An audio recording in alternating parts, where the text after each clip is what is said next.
आणि मुख्यमंत्री म्हणून त्यांच्याकडे जे कागद असतात बरं का, तेवढ्या फायली काढून ते लोकांना दाखवतात. पण त्यानंतरचा संघर्ष मराठीसाठी झालेला हिंदी सक्तीच्या विरोधात, त्याच्यावरती बोलत नाही आहेत. याला ढोंग म्हणतात मराठी भाषेमध्ये.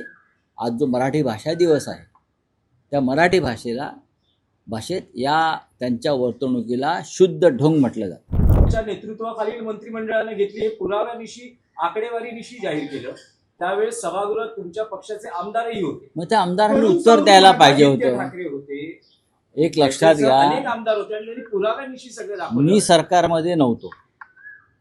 जे सरकारमध्ये होते त्यांनी ह्याला उत्तर दिलं पाहिजे. कारण हा एक शासकीय मुद्दा आहे, शासकीय अध्यादेशाचा मुद्दा आहे. शासकीय मिनिट्स त्याच्यामध्ये जर असतील तर हे घडलं असेल किंवा घडलं नसेल, त्याच्यावर जे सरकारमध्ये होते किंवा जे विधिमंडळात उपस्थित होते त्यांनी उत्तर द्यायला पाहिजे. किंवा आज माननीय उद्धव साहेबांचं भाषण आहे ते उत्तर देतील. नाही, पण राऊत साहेब, तुम्हाला विचारण्याचं प्रश्न हा विचारण्यामागचं कारण हे आहे, शासकीय स्तरावर ही उत्तरं दिली जातील, आमदार देतील, मुख्यमंत्री देतील, उद्धव ठाकरे देतील, पण ठाकरे बंधूंच्या युतीमध्ये तुमचा महत्वाचा वाटा आहे किंवा योगदान आहे आणि तुम्ही दुवा म्हणून ठाकरे बंधूंमध्ये काम केलेलं आहे.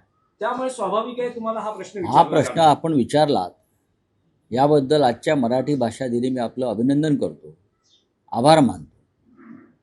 पण महाराष्ट्रावर हिंदीची सक्ती करू नये.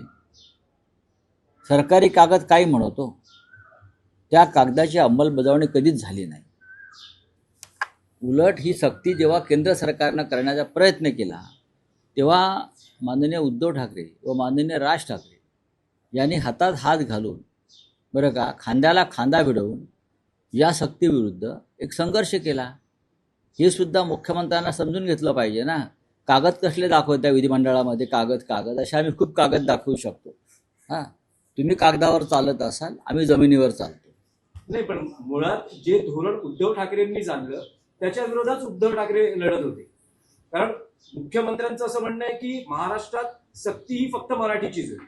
मग उद्धव ठाकरे किंवा बाळासाहेब ठाकरे वेगळं काय म्हणत होते किंवा राज ठाकरे वेगळं काय सांगतायत? ही सक्ती केंद्र सरकारने केलेली आहे, हे कसे विसरतायत देवेंद्र फडणवीस?